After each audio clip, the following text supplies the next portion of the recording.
Et coucou, j'espère que vous allez bien. Je vous souhaite la bienvenue dans cette nouvelle vidéo, dans ce nouveau vlog. On est vendredi 5 avril, donc je l'ouvre assez tôt. Pour le coup, il pourra, je ne serai pas obligée de condenser tous mes retours comme je l'ai fait la semaine dernière. Alors, j'ouvre aujourd'hui parce que j'ai terminé hier soir Un printemps pour te succomber de Morgane Moncomble, donc qui est le tome 3 de la saga Season, dont je vous en avais un petit peu parlé en fin de vlog pour ceux qui me suivent et qui ont regardé le vlog précédent. Donc ici on va suivre l'histoire de Nolia, donc Magnolia, qui est une des 4 copines donc, qui sont prévues pour chacun des tomes. Donc le premier tome était consacré à Camélia, le second à Lily, le troisième à Nolia et le quatrième sera pour Jasmine. Donc ici on est sur un trope fake dating, mariage arrangé, proximité forcée, bref, tout ce que j'aime. Voilà, c'est alors ce que j'ai beaucoup aimé, c'est que déjà l'auteur sait se renouveler, c'est-à-dire que d'un tome à l'autre on n'est absolument pas sur les mêmes tropes, on n'est pas du tout sur les mêmes thématiques. Il y a vraiment chaque fois un gros renouveau. Le premier était plutôt le premier, c'était vraiment on aurait dit presque un thriller psychologique. On était sur quelque chose de très sombre, Dark Academia, qui était vraiment très en rapport avec l'automne. Le second, c'était le patinage artistique avec un ennemi to lovers, c'est une proximité forcée. Et le troisième, donc on va être sur un fake dating, un mariage arrangé. J'ai adoré cette lecture, vraiment. Alors je peux pas vous dire que je l'ai préférée au tome de l'automne, parce qu'au final c'est des tomes qui sont tellement différents que je peux pas vous dire je l'ai préféré, parce que c'est vraiment pas, pour moi c'est même pas comparable en fait. Mais celui-ci est également, je pense, un coup de cœur. J'ai passé un excellent moment. Je me suis vraiment régalée avec cette lecture. Alors déjà, par les thématiques profondes qu'il aborde, au-delà de cette couverture très printanière et très colorée, à l'intérieur il y a quand même des choses très très fortes et des thèmes. Donc en plus il y a des avertissements, c'est un peu une mise en garde, puisque on va vous parler de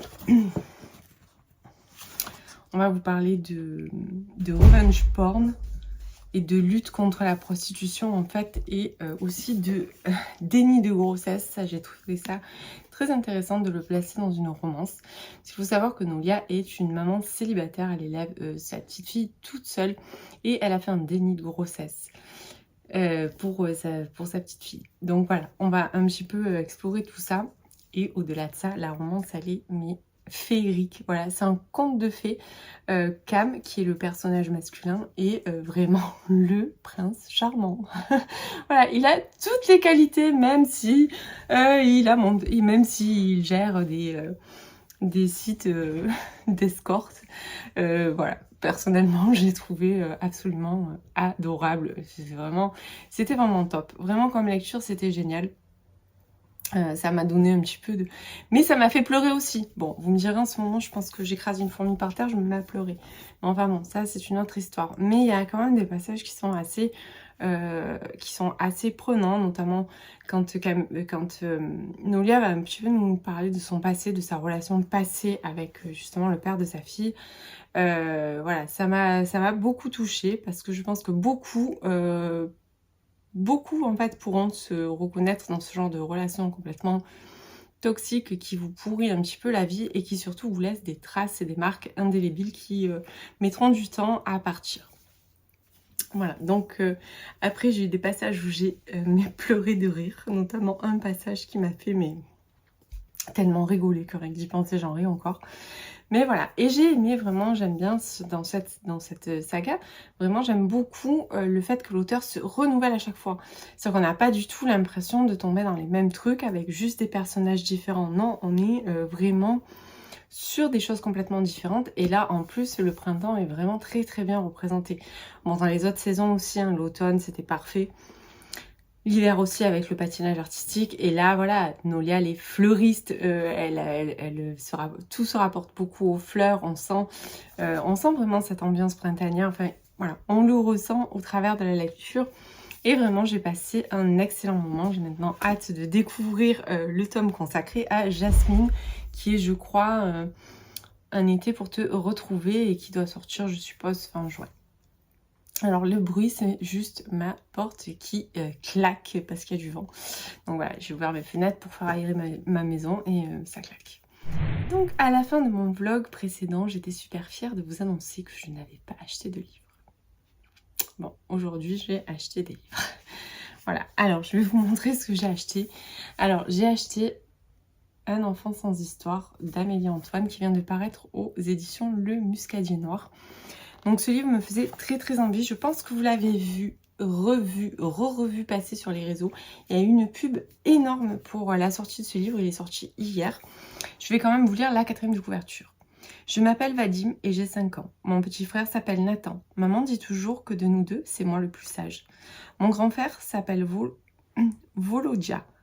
Maman n'aime pas trop quand je parle de lui. D'après elle, il n'existe pas. Volodya, lui, me répète que ce n'est pas grave si les autres ne le voient pas. Et même que c'est mieux comme ça. Voilà. Donc ça me tentait beaucoup. Et puis comme j'ai découvert l'auteur récemment, et je vous disais à chaque fois, je suis un petit peu bluffée quand même par la plume, par la construction du récit. J'ai très envie de le lire. D'ailleurs, je pense que ça sera ma prochaine lecture puisque je dois choisir une lecture. Et après, je prendrai... lorsqu'il sort en poche, Pourquoi tu pleures d'Amélie Antoine, donc qui va sortir bientôt en poche, apparemment aux éditions Point. Et il est clair que je le prendrai. D'ailleurs, est-ce qu'il y a tous les livres d'Amélie Antoine? Non, pas du tout. Je crois que c'était ça, mais non. En plus, il est très court. Il fait 269 pages. 269 pages, c'est pas ultra serré. Donc je pense que je peux même arriver à le lire sur la journée. Ensuite, je me suis procuré The American Roommate Experiment de Elena Armas. Alors, je ne sais pas si vous vous rappelez, mais l'année dernière, j'avais lu The Spanish Love Deception, que j'avais adoré, d'Elena Armas. Donc, c'est une comédie romantique. Je vais également vous lire là, et puis la couverture. Les couvertures, je les trouve vraiment trop belles. Donc, c'est chez J'ai lu. Elena Armas, c'est la reine incontestée des comédies romantiques slow burn. Rosie Graham a un problème, plusieurs en fait. Elle vient de quitter son emploi bien rémunéré pour se consacrer à l'écriture de romans d'amour. Elle n'en a pas parlé à sa famille et souffre d'un terrible syndrome de la page blanche. Puis le plafond de son appartement new-yorkais s'écroule littéralement sur elle. Heureusement, elle dispose du double des clés de chez sa meilleure amie, Catalina, partie en lune de miel. Mais Rosie ne sait pas que Lina a déjà prêté son appartement à son cousin Lucas. Les voici forcés de cohabiter. Et l'adorable Lucas semble vouloir venir à son secours tel un chevalier espagnol en armure étincelante pour l'aider à retrouver l'inspiration. Sauf qu'il se promène avec une serviette autour des hanches, a un sourire distrayant et un accent irrésistible. Oh, et il cuisine. Donc apparemment c'est, je pense, enfin...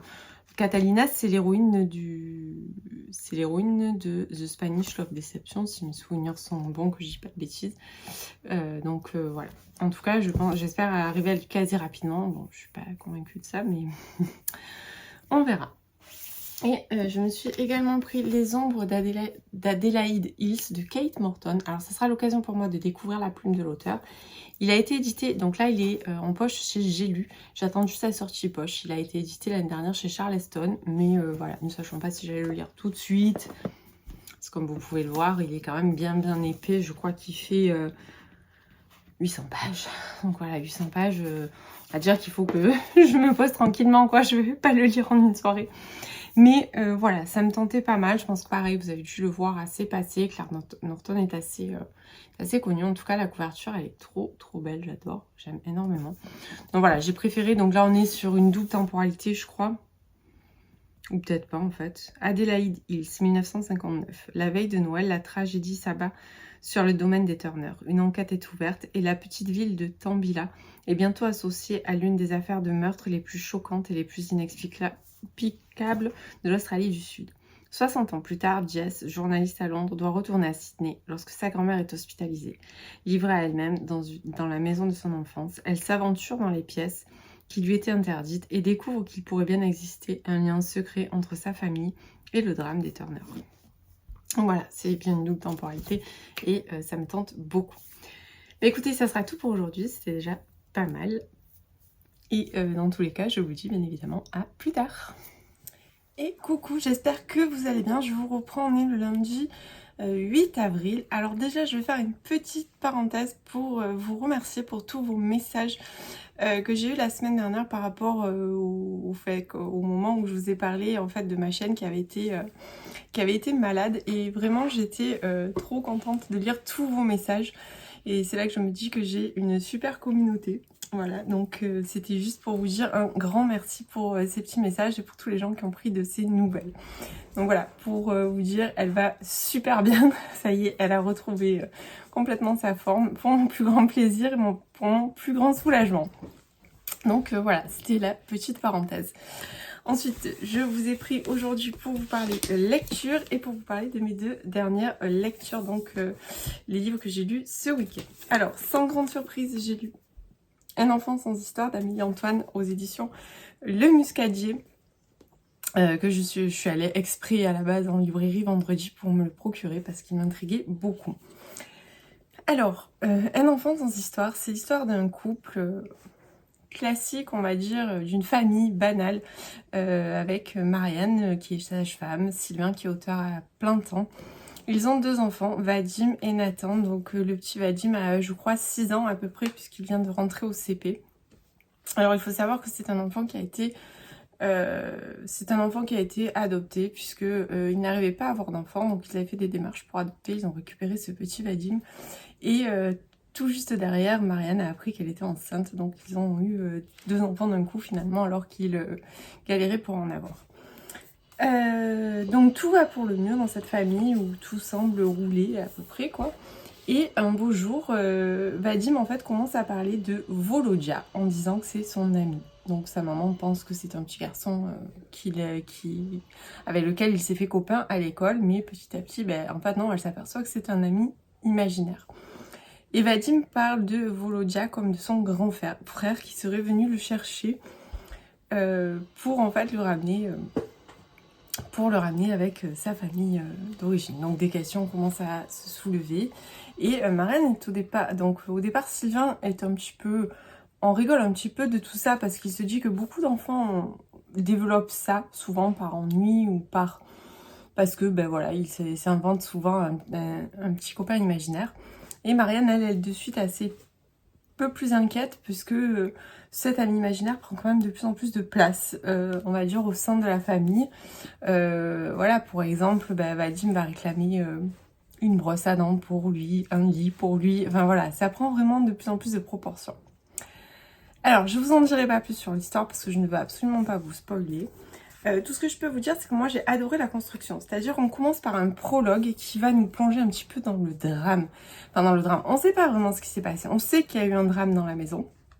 On a le point de vue de la babysitter qui était en charge des enfants à ce moment-là. On sait qu'il s'est passé quelque chose de grave, mais on ne sait pas quoi.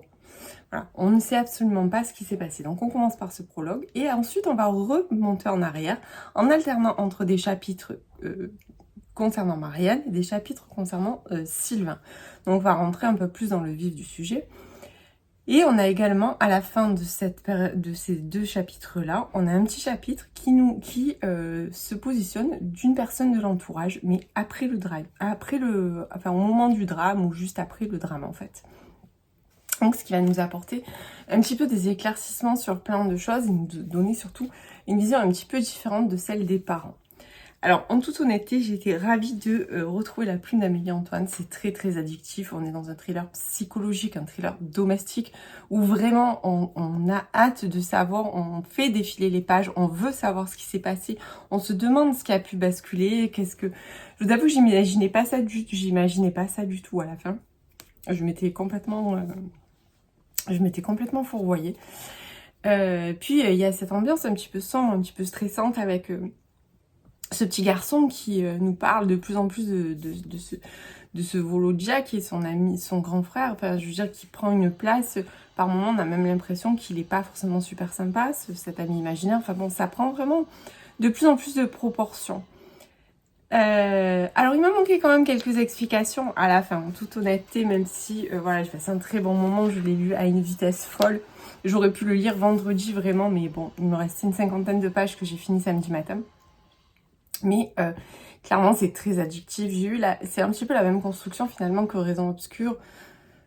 Enfin, pas tout à fait, mais voilà, on commence par le drame. Et ça, j'aime bien, moi, en fait, commencer un petit peu par le drame sans savoir ce qui s'est passé. On sait qu'il y a eu quelque chose, mais on ne sait pas quoi. Voilà, donc clairement, j'ai passé un très bon moment. Si vous aimez tout ce qui est thriller psychologique, thriller domestique, je ne peux que vous le recommander. Parce que franchement, vous passerez forcément un excellent moment. Voilà, donc il est déjà disponible en librairie, hein, c'est pas un service presse, donc voilà, vous pouvez. Ensuite, j'ai lu La femme de l'officier de Debbie Rix aux éditions City, donc c'est un livre qui est dans ma palle depuis plus d'1 an, que j'ai sorti pour le challenge Ma palle en 36 leçons organisé par Aurélie du Compte de Mon Jardin Littéraire et Lisa Hyper Fertile. Donc j'ai sorti ce livre parce qu'il fallait, donc pour le thème du mois d'avril, c'était un livre qu'on ne voyait pas beaucoup passer sur les réseaux. Et clairement celui-ci fait tout à fait le job puisqu'on ne le voit pas passer. Moi je l'avais acheté parce que je l'avais vu passer, je crois d'ailleurs, sur le compte d'Aurélie. Et ça me tentait bien, vous savez que j'aime bien la période. Vous avez deviné au barbelé que nous allons aborder la Seconde Guerre mondiale et les camps de concentration. Donc voilà, ce livre me tentait bien, au vu de son résumé, tout ça. Alors, je suis pas forcément ultra emballée. J'ai passé un bon moment, mais c'est pas un coup de cœur. Et il m'a manqué quand même... Enfin, il m'a pas manqué des choses, c'est juste que je m'attendais pas forcément à ce que ce soit autant romancé, je pense. Donc, on va en fait faire la connaissance de Annelise. Qui vient de perdre son papa. Elle avait déjà perdu sa maman, elle se retrouve orpheline, elle a à peu près 17 ans je crois. Et au cimetière, elle va faire une rencontre d'un jeune homme. Ils vont se voir, se regarder, mais ça ne va pas plus loin. Quelque temps plus tard, elle va recroiser ce jeune homme qui va l'inviter à déjeuner, et de là va naître une histoire. Donc ce jeune homme s'appelle Hans. Et donc on est en Allemagne, hein, j'ai oublié de préciser, mais voilà, côté allemand. Et voilà, ça va s'en suivre une histoire entre eux. Sauf que nous sommes aux portes de la guerre, on est en 1900, je crois, quand on commence le livre, on est en 1900... Ah non, alors là, c'était le prologue. Voilà, on est en 1934, donc on est vraiment aux portes de la Seconde Guerre mondiale. Et en Allemagne, les jeunesses hitlériennes et le parti en fait, national-socialisme a pris vraiment une très grosse ampleur. Entre guillemets, on est un petit peu obligé d'adhérer à ce parti si on veut être reconnu. Il se trouve que Hans est médecin et qu'il va adhérer au parti parce qu'il veut faire des recherches. Il a plein de projets scientifiques et donc il va adhérer. On va lui proposer un poste à Dachau. Bon, sachant que forcément, lui ne sait pas du tout où il va mettre les pieds. On lui parle d'un camp où on met des prisonniers pour les faire travailler. Quant à Anna, eh ben, elle sait encore moins ce qui se passe à Dachau que son mari. Et lui, petit à petit, en fait, il va découvrir des choses. Alors, c'est un personnage qui m'a... On va dire qu'il fait ça pour...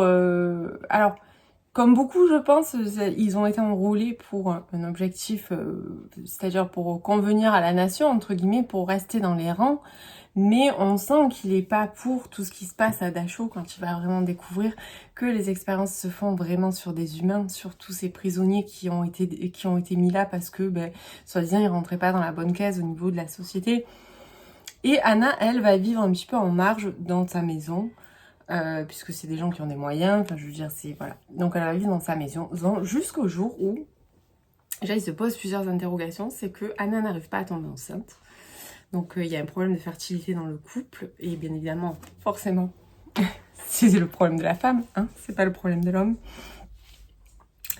Et donc il y a ce problème de fertilité, et lui il doit aussi rendre des comptes, puisque quand vous faites partie quand vous avez adhéré en fait au parti national-socialisme, vous devez de procréer et de mettre au monde des petits ariens pour que, enfin voilà. On a vraiment tout ce côté-là qui prend beaucoup de place dans le livre. J'avoue que je suis à chaque fois choquée et complètement dépassée quand je lis tout ça. Et un beau jour, en fait, il va ramener un homme qu'il va ramasser justement dans un camp de travail forcé, un Russe, pour qu'ils soient jardiniers, puisqu'ils n'ont plus de jardinier depuis le début de la guerre, puisque tous les hommes ont été appelés au front. Et Anna va lier en fait une relation avec ce jardinier. Et surtout, en fait, ce qui va se passer, c'est que ce jardinier va lui ouvrir les yeux et lui expliquer ce qui se passe réellement à Dachau et dans ses camps de travail. Donc voilà, l'histoire va tourner autour de ça. Il y a une romance, un triangle amoureux même, on va dire. Et il y a des choses pas très cool en fait, puisque voilà, moi il y a des choses qui m'ont quand même vraiment choquée de la part de Hans.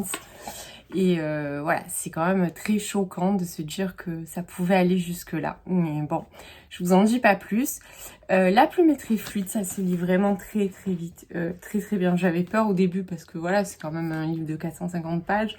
Je me suis dit, bon, je vais quand même mettre un peu de temps quoi pour le lire, mais pas du tout. En fait, au final, il se lit très vite, c'est assez addictif. Les pages défilent facilement. C'est juste que voilà, je m'attendais pas à ce que ça tourne autant autour de... déjà, je m'attendais pas à ce que ça soit sur le côté expérience scientifique, tout ça, ça m'a un peu perturbée. Alors, je sais pas si c'est écrit dans le résumé, mais bon, je vous avoue que j'avais vu... moi, vous savez, des fois, je lis pas forcément les quatrièmes de couverture, je vais lire des fois juste les retours de certaines copines bookstagrammeuses avec qui je sais que j'ai des goûts similaires. Et voilà, donc je m'attendais pas à ce que ça soit autant détaillé au niveau de ces expériences-là, parce que voilà, moi, c'est quelque chose qui m'atteint assez facilement. Et surtout, ce triangle amoureux, je l'avais pas vu comme ça du tout. Voilà, je l'avais vraiment pas vu comme ça, mais enfin bon. Voilà, c'est pas une mauvaise lecture du tout, hein, mais voilà, ça sera pas un coup de cœur et je suis pas certaine qu'il restera en mémoire comme certains livres que j'ai lus sur la période. Parce que vous le savez, j'en ai lu pas mal des livres sur la période. Là, ça faisait un moment que j'en avais pas lu parce que à des moments, je fais un peu des pauses quand même parce que c'est des lectures qui sont voilà, un petit peu compliquées. Mais voilà, ça fait... j'ai des livres sur la période qui m'ont le plus marqué, où je trouve que c'était quand même un peu plus étoffé au niveau de l'histoire. Donc ça, c'était pour mes lectures du week-end. Sinon, je dois commencer tous nos lendemains de Lily Blabla, paru chez Hugo New Romance la semaine dernière, ou la semaine d'avant, je sais plus, enfin vers le 28 mars, je crois, un truc comme ça, en compagnie de Aurélie du Conte de mon jardin littéraire. Donc je ne sais pas, non, sur la chaîne, je vous avais jamais... Attendez, je reviens. Alors sur la chaîne, je pense que je vous en ai jamais parlé de ceux-là. Donc c'est Au soleil de minuit. Alors si on les colle, je crois que ça forme... Ouais, voilà. Vous les collez comme ça et la couverture, elle s'emboîte très bien. On voit l'arbre... Polly va bien. C'était donc les aboiements de Polly. Donc voilà. Donc en fait, Le soleil de minuit, il y avait 2 tomes, partie 1 et partie 2 de Lily Blabla. Ils sont sortis il y a 2 ans, je crois que c'était fin 2021, il me semble. Et l'autre était sorti en 2022, début 2022 à peu près, dans cette période-là. Donc c'est une duologie que j'ai adorée.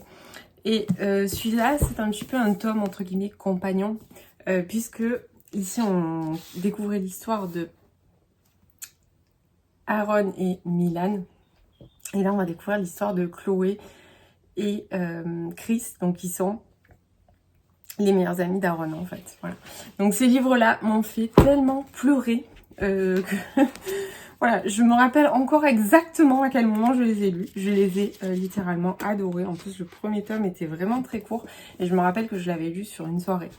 Le deuxième était un peu plus gros. Et là, celui-là, ouais, il est encore un peu plus gros. Donc déjà, la couverture, elle est juste sublime. Et je vais vous lire la 4e. Il arrive parfois que le destin nous mette face à la bonne personne. Encore faut-il y être prêt. Chris et Chloé s'adorent autant qu'ils s'exaspèrent. Plus de 3 minutes dans la même pièce et c'est l'apocalypse. Et pour cause, Chloé n'a jamais pardonné à Christopher Dean Lewis de lui avoir brisé le cœur quand ils étaient plus jeunes. Mais si son amour-propre l'a toujours empêché de lui donner une nouvelle chance, elle n'a jamais pu non plus se résoudre à couper définitivement les ponts. Lorsque Chloé se retrouve à la rue et que Chris lui propose de l'héberger, les barrières salvatrices qui les tenaient éloignés l'un de l'autre tombent une à une. Chacun semble pourtant déterminé à tenir bon, par fierté ou pour des raisons plus obscures, sans douter que le temps leur est compté. Mais à vouloir gagner à tout prix, ils risquent de perdre bien plus que ce qu'ils avaient misé. Voilà. Alors l'histoire, on la connaît un petit peu puisqu'on en a quand même des bribes dans celle-là, puisque c'est vraiment l'histoire, elle se déroule en parallèle. Mais bon, peu importe, j'avais très envie de le lire. Et puis voilà, c'est Lily Blabla. La plume est super poétique. Les intérieurs de livres, il y a toujours des petits trucs comme ça. Et voilà, donc là, ça loupe pas, c'est pareil. Hein. On a aussi des petits trucs à l'intérieur. Voilà, je sais que je vais passer un bon moment, je sais que je vais pleurer, mais c'est pas grave. Voilà, j'avais très envie de le découvrir et Aurélie l'a attaqué ce matin. L'a attaqué hier soir, je crois. Je lui ai dit, bon, bah, je te rejoins. Je voulais attendre un petit peu justement parce que je sais que ça va me remuer, mais bon, allez, on est parti. Voilà, bah pour aujourd'hui, c'est tout ce que j'avais à vous dire et bien évidemment, je vous reprends plus tard. Je vous reprends le mercredi 10 avril. Donc je vous reprends parce qu'hier j'ai terminé hier midi tous nos lendemains de Lily Blabla. Et je vous avoue que je vous ai pas pris de suite derrière. Alors pour plusieurs raisons. La première, c'est que j'étais en larmes à la fin de ce livre qui m'a profondément touchée. Et voilà. Et puis après hier soir, je vous avoue que j'y ai pas forcément pensé. Donc voilà. Une chose est sûre, c'est qu'on va pas y aller par quatre chemins. Pour moi, c'est un énorme coup de cœur, au même titre en fait au final que la duologie Le Soleil de minuit que je vous ai montré dans la prise précédente. Donc ici, on va suivre l'histoire de Chris et de Chloé. Donc ils sont Chloé et Chris sont les meilleurs amis d'Aaron en fait. Et on connaissait déjà un petit peu leur histoire, on connaissait ces personnages puisqu'on les rencontre bien évidemment dans Le Soleil de minuit. Et on sait également un petit peu ce qui va se passer dans celui-là. On sait quand même certaines choses forcément puisque c'est un tome qui se déroule vraiment en parallèle en fait du tome 2 du Soleil de minuit. Vraiment, ce livre m'a brisé le cœur. Pour moi, c'est pas une romance. Pour moi, c'est une histoire d'amour bouleversante, une histoire d'amour jusqu'à l'infini, je dirais. C'est vraiment ce livre, il est... Alors déjà, la plume de Lily Blabla, c'est une plume qui est très fluide, très douce, très poétique. Elle apporte des thématiques qui sont très dures. D'ailleurs, elle les énumère en fin de livre, mais je ne vous en parlerai pas. Parce que je ne veux pas vous gâcher la lecture. Alors sachez que vous pouvez bien évidemment le lire indépendamment en fait indépendamment de la duologie, même si vous n'avez pas lu la duologie, bien évidemment que vous pouvez lire celui-ci qui vous spoilera pas grand chose au final de la duologie. Et dans tous les cas, voilà, un ou l'autre, que vous commenciez par un ou l'autre, vous serez quand même au fait de ce qui se passe d'un côté ou de l'autre. Je pense que moi, j'ai préféré être un petit peu spoilée finalement sur cette fin-là. Ça m'a permis de m'y préparer, même si apparemment je n'y étais pas forcément complètement prête. Voilà, donc c'est une histoire qui est absolument magnifique. C'est une histoire de seconde chance, puisque Chris et Chloé se connaissent depuis qu'ils sont petits. En fait, ils ont toujours évolué un petit peu dans le même cercle d'amis. On se rend compte qu'ils sont amoureux depuis toujours au final, mais que leur relation a toujours été... ils étaient amis, ils ont tenté à un moment donné d'être en couple, mais ils ont toujours eu un petit peu des bâtons dans les roues. La vie ne leur a vraiment pas facilité la tâche. Il se trouve que Chloé, en fait, a un dégât des eaux dans son appartement. Elle doit quitter son appartement, elle n'a pas le choix. Et elle va se réfugier chez Aaron. Mais Chris lui dit mais viens t'installer chez moi. Au début, Chloé est un petit peu réticente parce qu'elle, par contre, elle a vraiment pas digéré la rupture, en fait, c'est d'il y a 4 ans. Et elle se dit que, voilà, au plus il se tient loin, finalement, au mieux elle se porte. Mais ça finit par un petit tirage à pile ou face et c'est Chris qui gagne. Donc elle va aller habiter chez Chris pendant la durée des travaux qui vont être réalisés dans son appartement afin qu'elle puisse le réintégrer. Donc on va dire qu'il y a c'est un amour d'enfance, c'est une proximité forcée et c'est une seconde chance. Bref, tous les ingrédients sont réunis pour passer un bon moment. Mais voilà, où je veux de suite vous dire, c'est que même si vous n'aimez pas trop la romance, même si vous voilà, parce que vous êtes retenu par certains a priori que vous avez sur la romance, là pour moi vraiment il s'agit d'une histoire d'amour. C'est beau, c'est pur, c'est doux. J'ai versé toutes les larmes de mon corps, mais vraiment littéralement, ça faisait un petit moment que j'avais pas autant pleuré durant ma lecture. Je pense que j'ai pleuré pendant toute la deuxième moitié du livre. Je ne vais pas vous dire pourquoi, parce que je ne veux pas vous spoiler pour ceux qui n'ont pas lu ni un ni l'autre. Mais les thématiques sont quand même assez dures et c'est triste. Voilà, on va pas se leurrer. La fin est pas joyeuse, c'est pas un happy end.